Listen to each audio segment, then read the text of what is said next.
Isang magandang araw po muli sa inyong lahat, mga minamahal kong mga magulang at mga kapatid sa Panginoon. Ito po ang inyong lingkod, si Pastor Ruel Camya po, mula po dito sa Winnipeg, Manitoba, Canada, para po sa ating pag-aaral ng Salita ng Diyos ngayong umaga. Welcome po sa Tinig ng Pag-asa.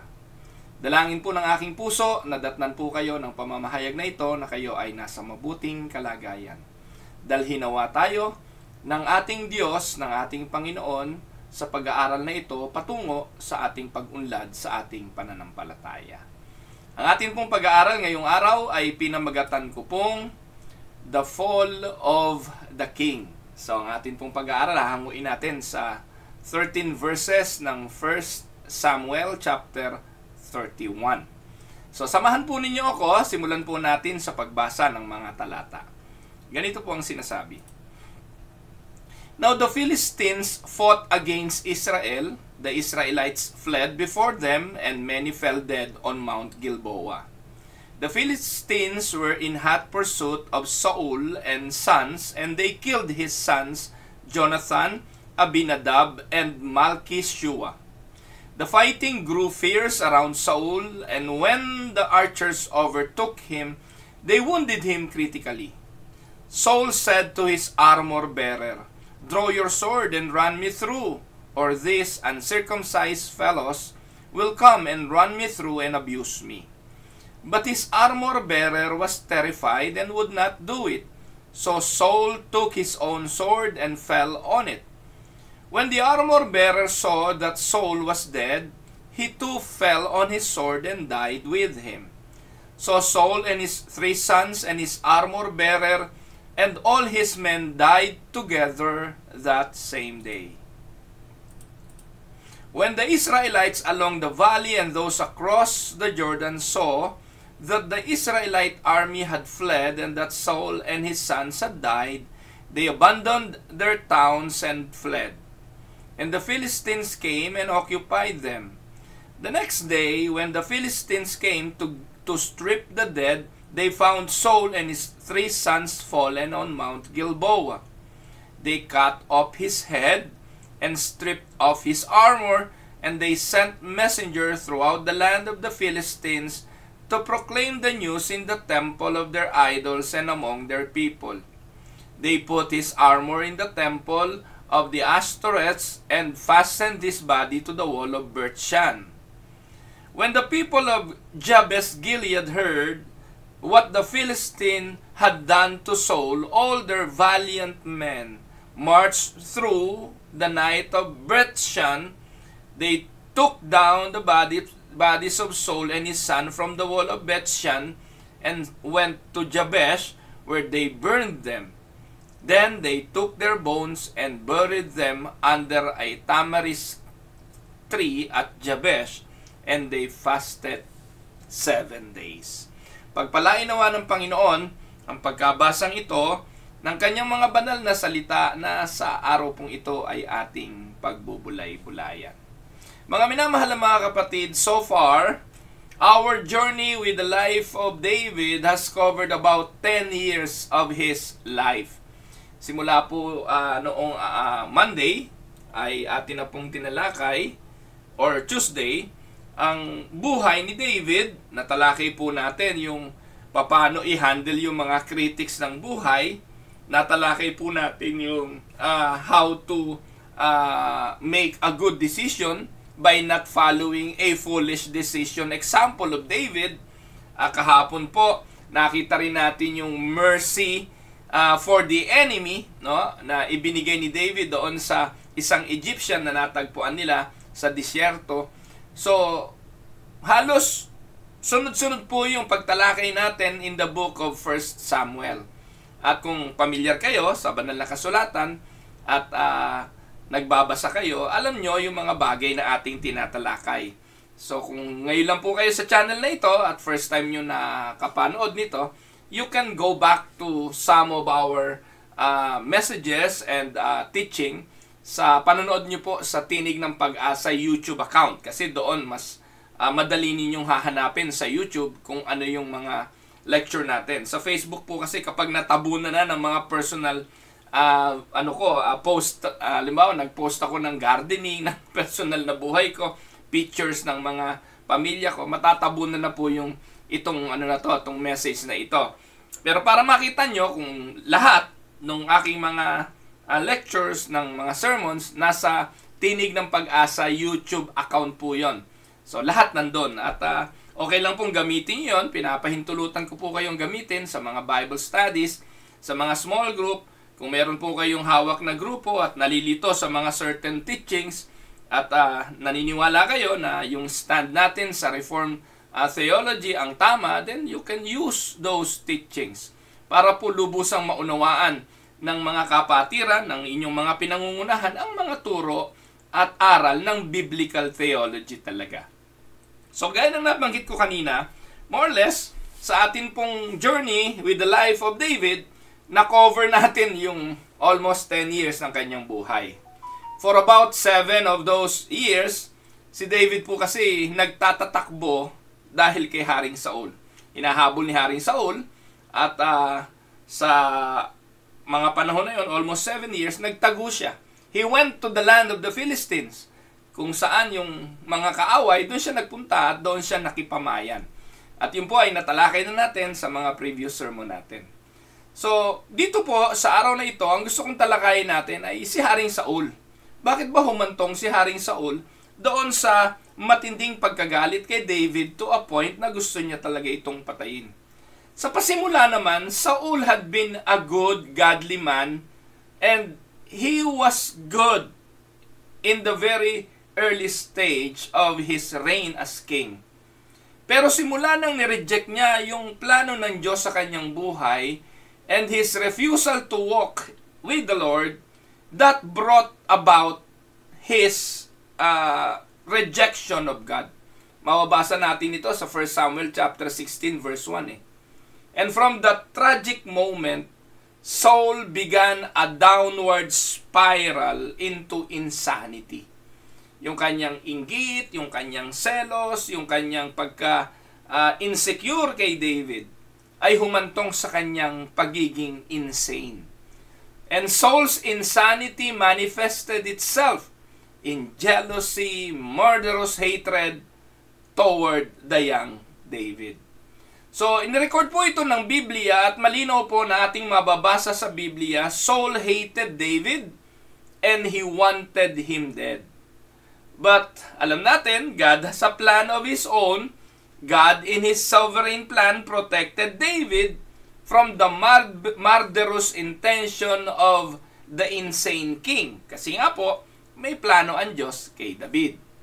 And David survived, and he even thrived during those hard years when he was on the run from Saul.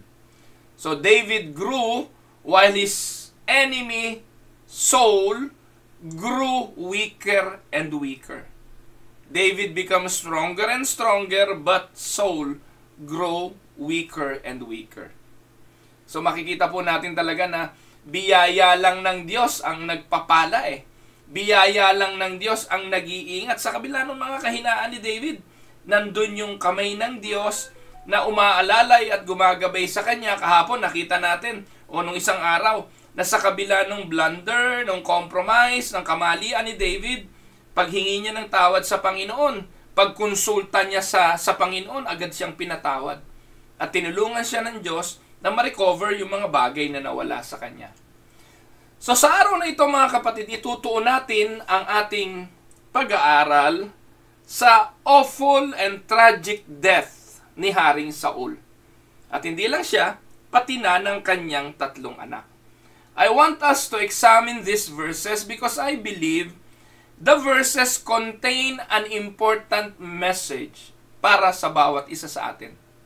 So let us now dive to the verses and let us look at the death of this king.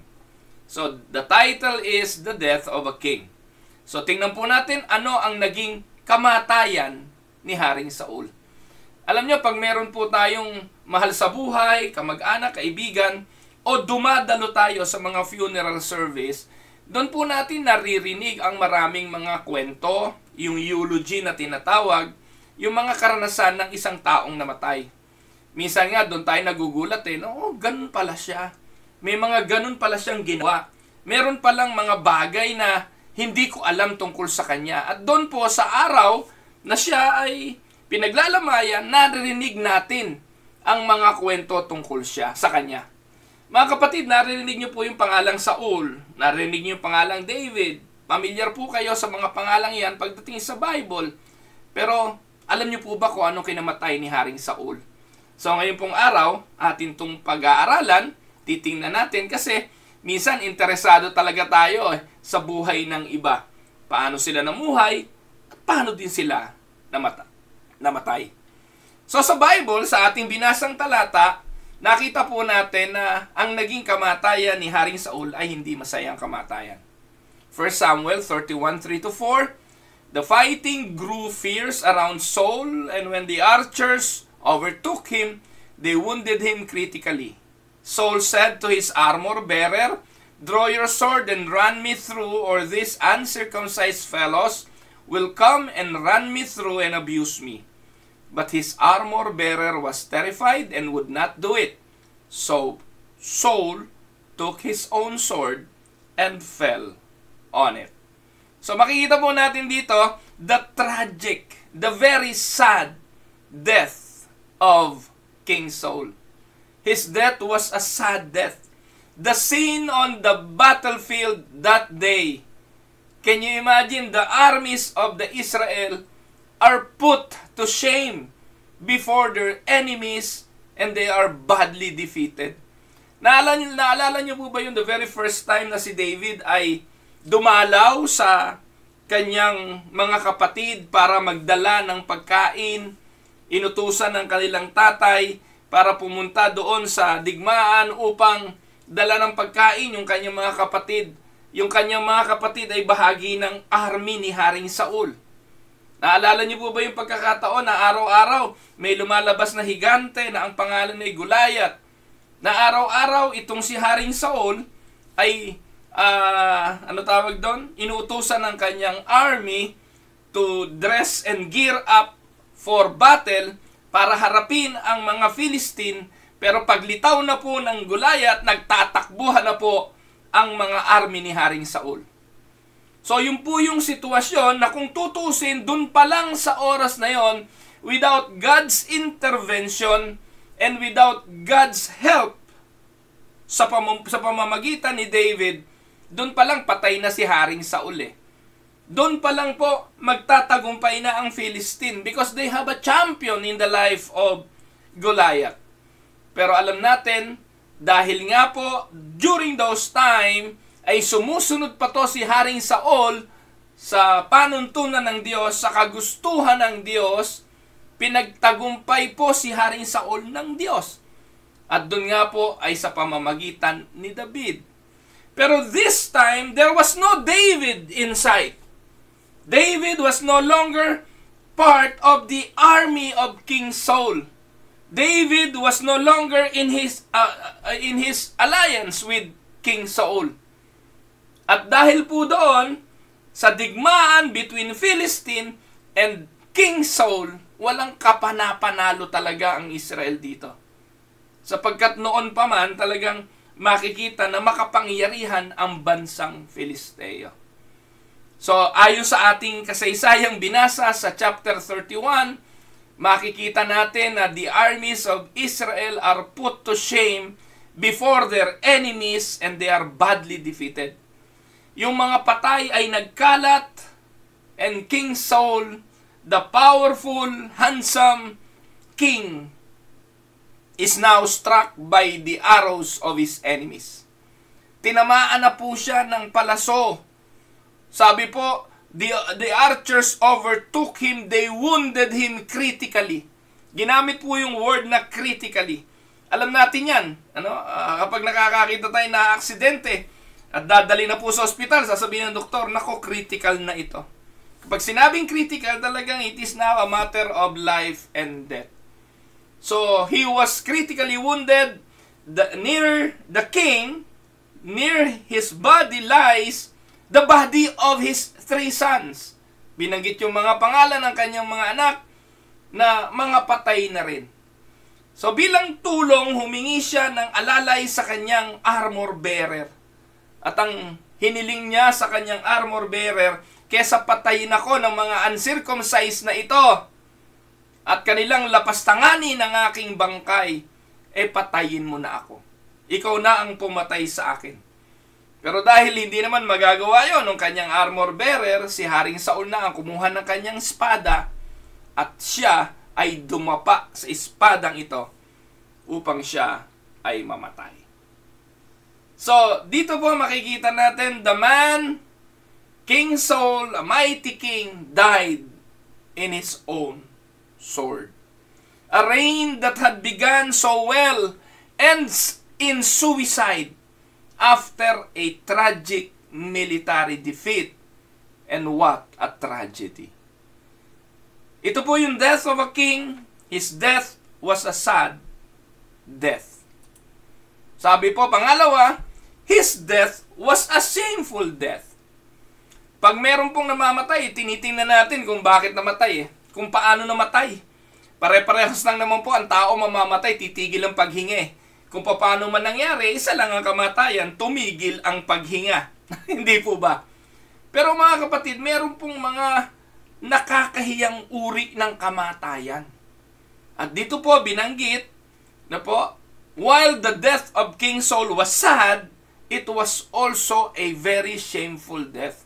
May dalawang reason kung bakit ito ay nakakahiyang uri ng kamatayan. Una, it was shameful because of what happened. Ano ba nangyari? After his death, pagkatapos na siya ay mamatay, yung kanyang katawan ay dinesecrate ng mga kaaway.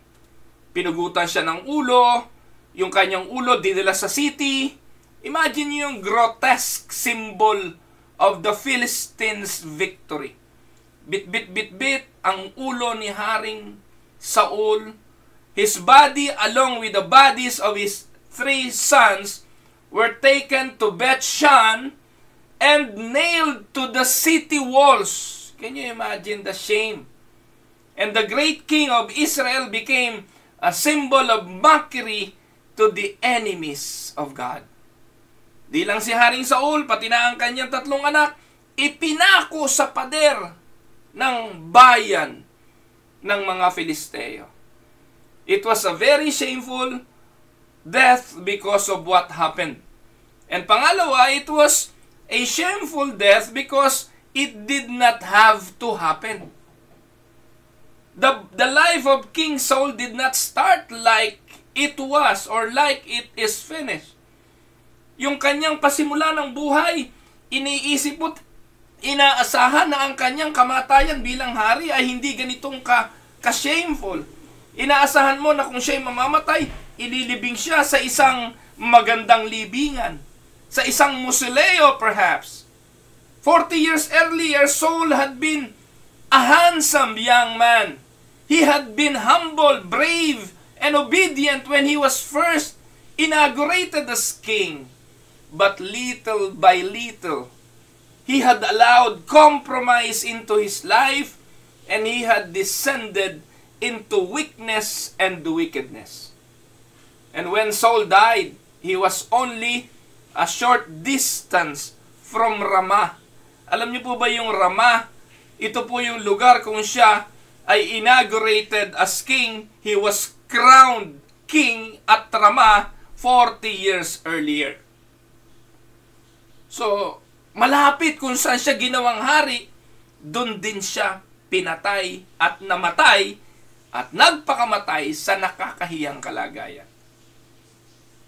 Jesus said, "The thief cometh but for to steal and to kill and to destroy." Ang magnanakaw ay naparito para pumatay, magnakaw at pumuksa. I come, Jesus said, for them to have life, and they have life abundantly.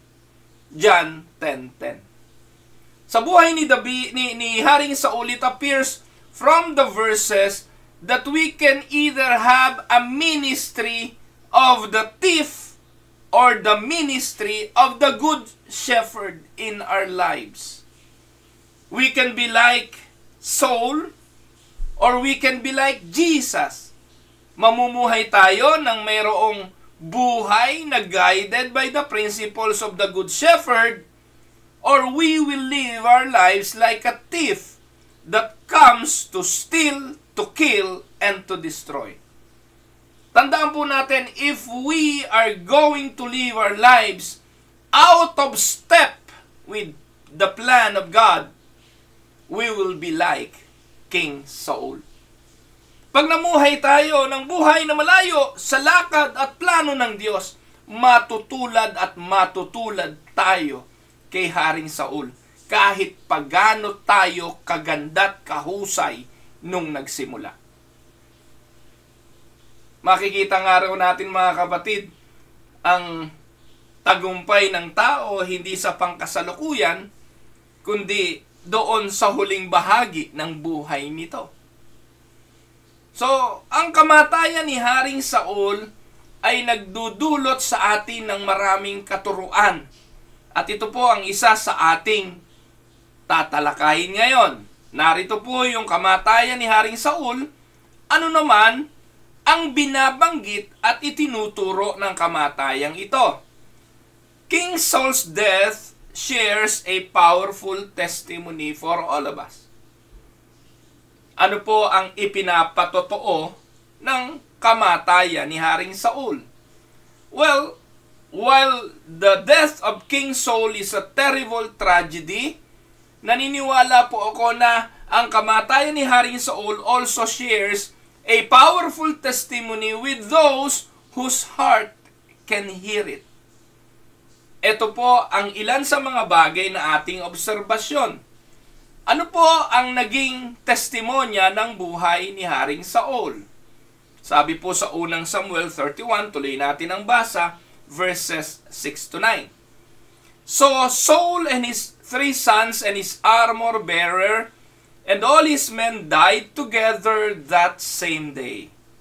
When the Israelites along the valley and those across the Jordan saw that the Israelite army had fled and that Saul and his sons had died, they abandoned their towns and fled.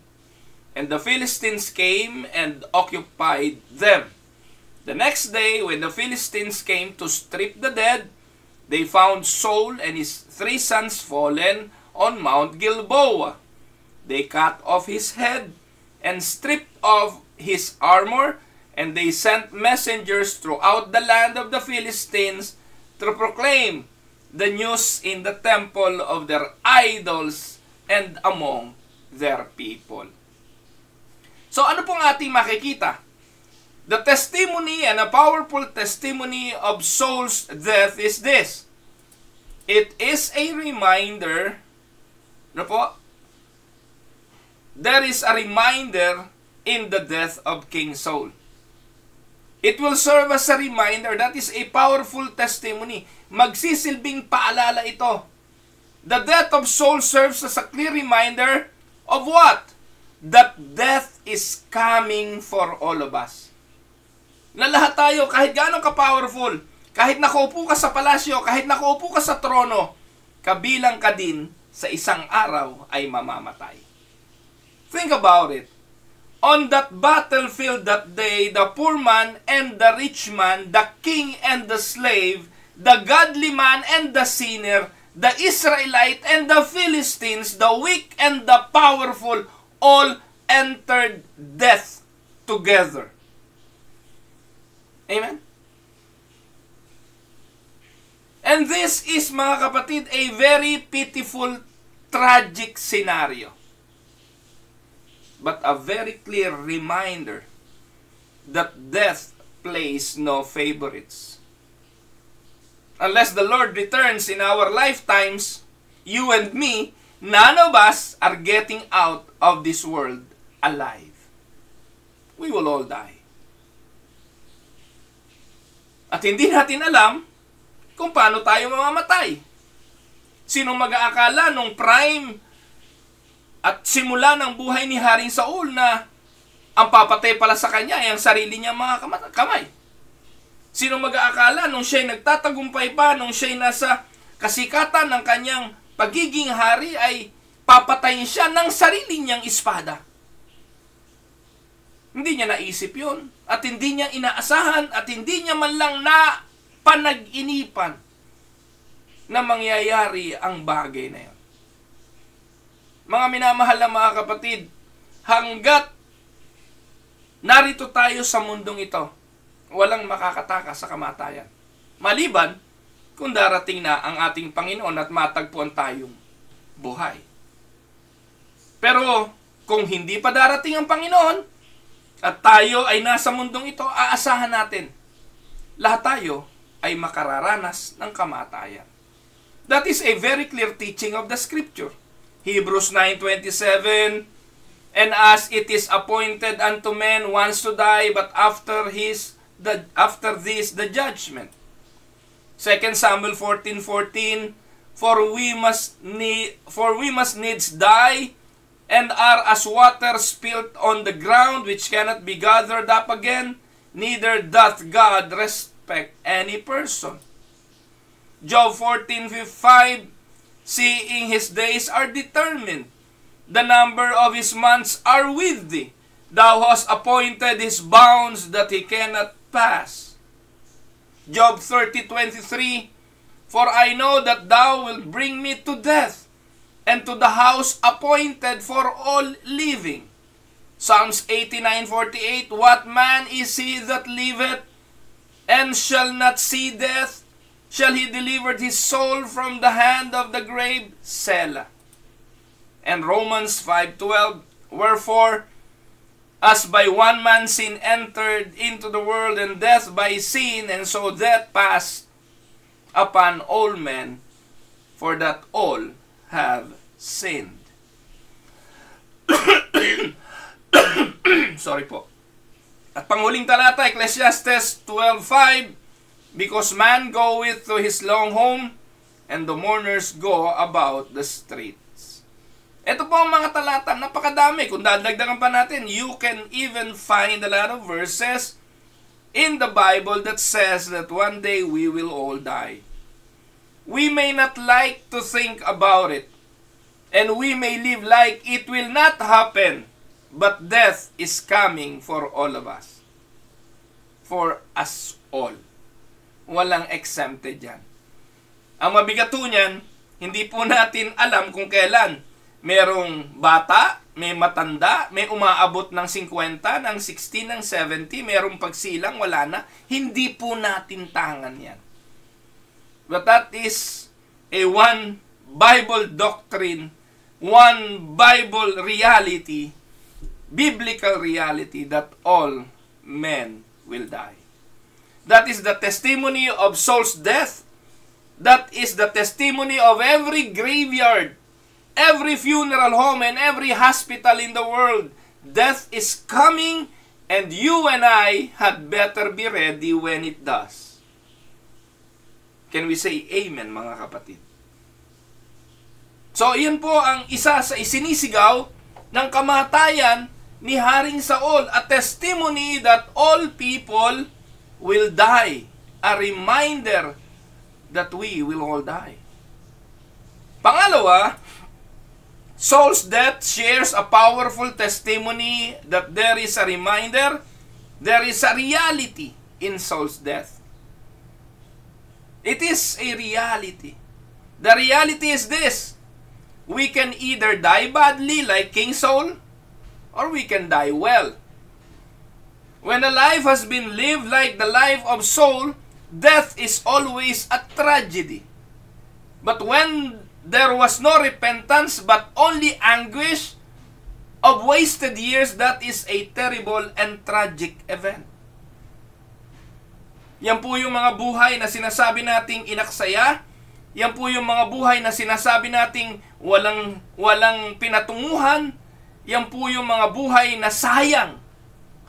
We have all known people who live such kind of lives. And they died such a tragic death. When they passed, we just shook our heads and said, what a wasted life. Yan yung mga buhay na sinasabi natin, sayang, batang-bata pa, hindi pa dapat namatay. Well, alam naman natin, walang namamatay na hindi pinahintulutan ng Diyos, hindi po ba? Wala namang aksidenteng kamatayan talaga. It was planned, it was destined, it was timed by God. Pero ang point dun kung ikay mamamatay ngayon, anong klaseng kamatayan meron ka? Is it the kind of life, it is the kind of death na na-experience ni Haring Saul? Na kung babalikan natin ay hindi naman supposedly dapat ganon.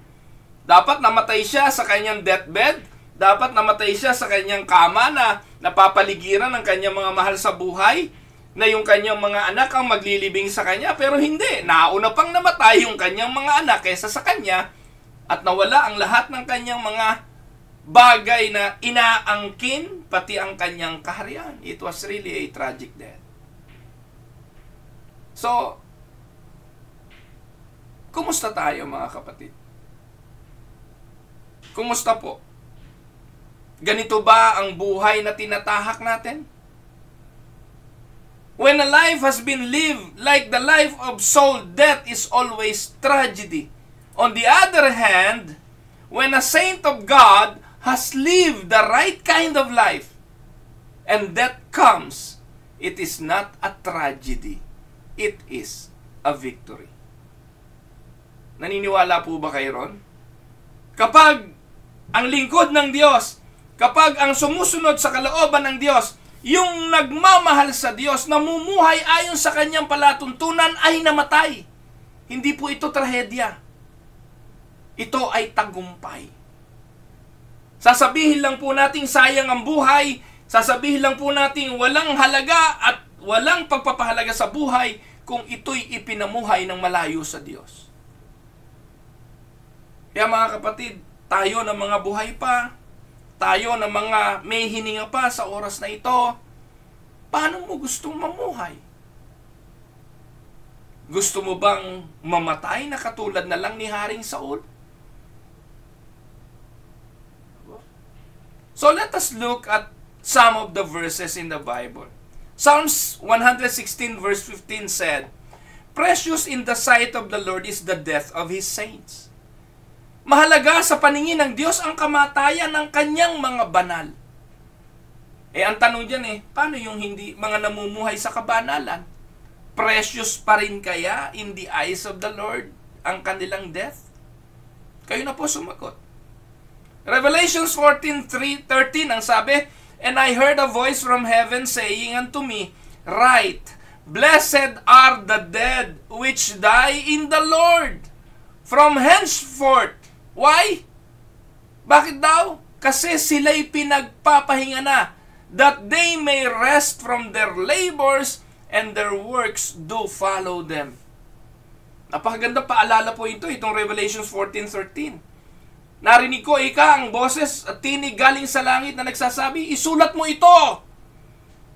People need to remember this. People need to know and to hear this message. Write it down. Yun ang sabi kay Juan. At ano ang sabi kay Juan? Mapalad, blessed are the dead which die in the Lord. Ngayon, wala namang magsasabing, ay, napakapalad niya, namatay na siya. Wala namang ganun Hindi po ba? Alam mo, namatay isang mahal sa buhay, sabi mo, ay, napakapalad niya, namatay siya. Walang ganun. Pero ang sabi po ng Diyos kay John, isulat mo ito. Mapalad ang namatay sa Panginoon. Bakit? Kasi nagpapahinga na sila sa kanilang mga paghihirap. Pero ang sabi diyan, their works do follow them. Yung mga bagay na ginawa natin habang nabubuhay tayo, sinusundan tayo. Tandaan po ninyo, ang tanging bagay na pwede lang nating madala sa ating kamatayan ay ang ating patotoo. Our testimony, it will follow us. Yan po ang sinasabi ng Biblia kay Enoch patay na siya, nagsasalita pa siya Patay na siya, nangungusap pa siya. Kaya anong klase ng buhay ang magsasalita sa iyo pagkatapos ng iyong kamatayan? Katulad ba ito ng buhay ni Haring Saul. Sabi nga ng Philippians 1:21, "For me to live is Christ and to die is gain." Pakinabang ang kamatayan sa mga namumuhay kay Kristo. Amen? At 2 Timothy 4:6-8, "For I am now ready to be offered, and the time of my departure is at hand. I have fought a good fight. I have finished my course. I have kept the faith. Henceforth there is laid up for me a crown of righteousness, which the Lord, the righteous judge, shall give me at that day, and not to me only, but unto all them also that love His appearing." What a powerful testimony of an apostle. Sabi ni Pablo, buhay na buhay pa siya dyan, pero ano sabi niya? Handa na ako. Handa na ako na ihandog. Handa na akong lumisan sa mundong ito. Lumaban ako ng mabuting laban. Tinapos ko ang aking takbuhin. I have kept the faith. At dahil doon, ang sabi niya, may naghihintay sa akin na korona ng katuwiran na ipinangako sa akin ng Diyos na siyang matuwid na hukom. Ibibigay sa akin yon. Hindi lang sa akin, kundi sa lahat ng naghihintay at nagmamahal sa kanyang pagdating. Tandaan po ninyo, when the precious saints of God breathe their last breath, they merely go home to be with the Lord. Amen? To His presence. John 14, ang sabi ng Panginoon, "Ako'y paparoon sa Ama, huwag kayong magulumihanan. Ipaghahanda ko kayo ng lugar na inyong paglalagyan, at pag naipaghanda ko na kayo, ako'y babalik, at kung saan ako naroon, dun din kayo paroroon." What a contrast between the death of the sinner and the death of the saint. Amen? Have you given any thought to how you want to die? Naisip niyo po ba yun? Marahil napaghandaan nyo naman yung yung kamatayan nyo, napaghandaan nyo na meron na kayong last will and testament. Iginagalang po yun kung ano yung bilin, kung ano yung huling habilin. Yun po ang susundin. Kung meron po kayong last will and testament written, hindi pwedeng baliin yon. Pwede pong i-contest yun ng kahit sino. Pag sinabi nung last will na huwag nyo akong i-cremate at cremate kayo, nako, bawal po sa batas yon. So, iginagalang po yung mga testamentong iyon. At pwede nating paghandaan yon. Pero ang lagi nga sinasabi ng mga tao, wala ka na namang magagawa. Pag gusto kang itapon sa ilog, ano pang magagawa mo? Patay ka na. Kapag ikaw ay sinunog, ayaw mo magpasunog, ano pang magagawa mo? Tama po kayo eh. Wala po tayong magagawa sa mga bagay na yon. At wala po tayong kontrol sa gagawin ng mga tao sa ating body, sa ating katawan. Katulad po na nangyari kay Haring Saul, pinugot ang ulo, kinaladkad, dinagay doon sa bayan. Pagdating sa bayan, yung ulo niya, ginawa pong trophy ng mga Pilisteo. Yung kanyang mga anak, ipinako lahat sa pader, at ganun ang ginawa sa kanilang katawan. May magagawa pa ba si Haring Saul at ang kanyang mga anak? Makapagmumulto pa ba sila katulad ng paniniwala ng iba na pwedeng bumalik para gumante at magmulto? Wala pong ganun. You cannot do anything after death. Kaya po importante yung hindi lang yung mapaghandaan, yung tungkol sa katawang ito, saan ka ililibing, ano susuotin mo pagkatapos na matay. Meron kang funeral services na binili at pinagandaan, bumili ka ng magandang ataol, meron ka ng plano sa St. Peter o kung ano pa man. Ginagawa natin yun, para nga sabi natin, wag na mahirapan yung mga maiiwanan, pero hindi yun ang mahalaga. Ang mahalaga ay ang buhay espiritual. And for the believer, for the saints, it is very important ang realidad na ang katawang ito naman mabubulok. Kung sunugin man o hindi sunugin, wala tayong issue doon. I have nothing against cremation. I have no problem with that. Pero ang importante, ang iyong kaluluwa ay hindi susunugin sa dagat-dagatang apoy ng impyerno dahil iyon ang napaghandaan mo. Amen? Saul left a tragic testimony of his death. Now, this is my question to you. What kind of testimony will you leave behind? Ikaw na nakikinig sa akin, kapatid, anong klase ng patotoo ang iiwanan mo? Si Haring Saul, he started as a great king. He started as a valiant warrior. He started as a good man. But he ended in a very tragic death. Bilang conclusion, we can see that King Saul died like a fool, but Jesus died as a victor. How will you die? What will be said about you when you leave this world? Hindi mo nga alam kung kailan yun. Maaaring bukas sa makalawap, ikaw na paglalamayan. Maaaring sa isang linggo, ikaw na nasa ataol, tinitingnan ng mga tao. Maaaring yes, may magulat, uy, namatay na siya. Pero hindi lang yun ang nakakagulat. Yung paano ka mamamatay. Mamamatay ka ba at gugunitain? Nakaw, okay lang yan. Napakawalang hiya naman yung taong yan eh. Nakaw, okay lang yan. Hindi naman mabuting ina yan. Nakaw, okay lang yan. Hindi naman mabuting ama. Nakaw, okay lang yan. Hindi mabuting tao yan. Madamot yan. Masakin yan. Mapanlamang sa kapwa yan. Scammer yan. Mapangalo niya yan. Ano pa? Or we will die ready, like what the apostle said. I am ready. I am willing to give this life. For there await for me a crown of righteousness. Will it be said that you live and died like a fool? Or will it be said that you live for Jesus while you were here and died enjoying the victory of Christ in your soul?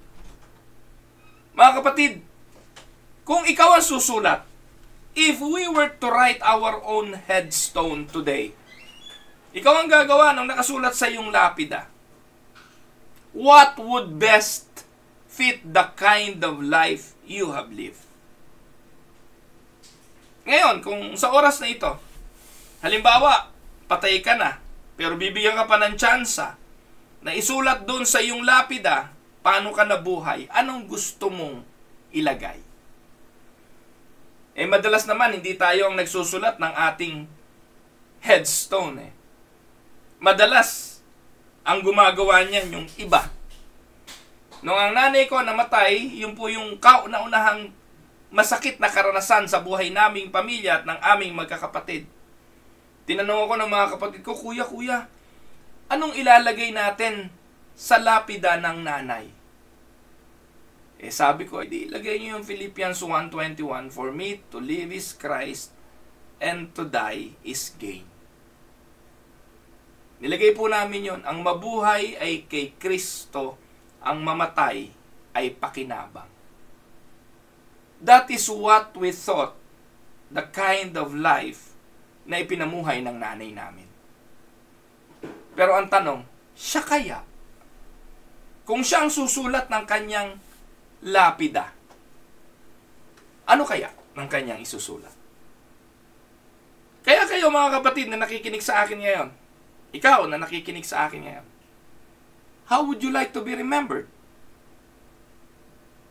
If you will be given a chance to write your own headstone, what would best fit the kind of life you have lived? If there are problems in your living or your dying, now would be a great time to get that fixed up. The fact is, we will be leaving this world one day.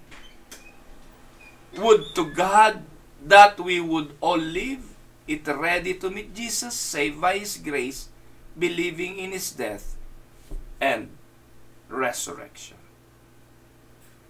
We will be leaving this world one day. Amen? Ang tanong, handa ka na ba ron? Sana po ang kamatayang ito ni Haring Saul ay magpaalala sa atin na darating yung panahon, hindi natin alam kung kailan, ang kamatayan ay kakatok, dadalaw sa ating mga buhay. Paano ang kamatayan na ating haharapin? Madalas ang naririnig natin, hindi ko naman yan alam, bahala na. Well, tama po kayo, hindi naman natin alam kung kailan yung darating. Pero pwede po natin yung pagandaan. Gusto ba nating maalala katulad ni Haring Saul? O gusto nating maalala katulad ng Panginoon na nagtagumpay? When Jesus died on the cross, He shouted the word, "It is finished." Life supposed to be an accomplishment. Life supposed to be a battle won.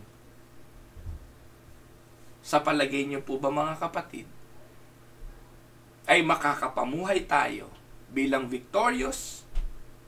The ministry and work of our lives will be finished like a victorious warrior or like a defeated human being like King Saul.